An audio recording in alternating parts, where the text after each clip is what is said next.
We economic hitmen really have been the ones responsible for creating this first truly global empire. And we work many different ways.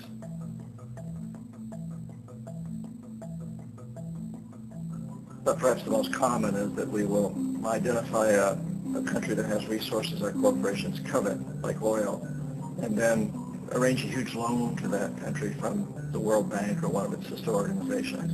But the money never actually goes to the country. Instead, it goes to our big corporations to build infrastructure projects in that country, power plants, industrial parks, ports, things that benefit a few rich people in that country, in addition to our corporations, but really don't help the majority of the people at all. However, those people, the whole country is left holding huge debt.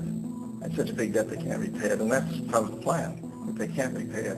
And so at some point, we economic hitmen go back to them and say, listen, you lost a lot of money, can't pay your debt, so sell your oil real cheap to our oil companies.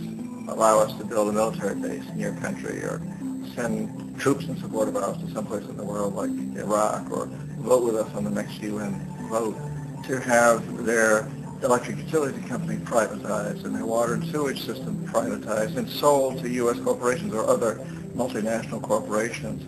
So there's a whole mushrooming thing, and it's so typical of the way the IMF and the World Bank work. If you put a country in debt, it's such a big debt it can't pay it, and then you offer to refinance that debt and pay even more interest.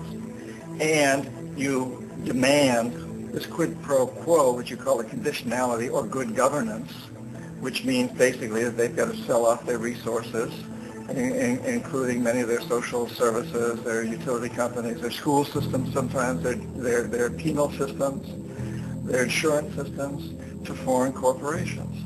So it's a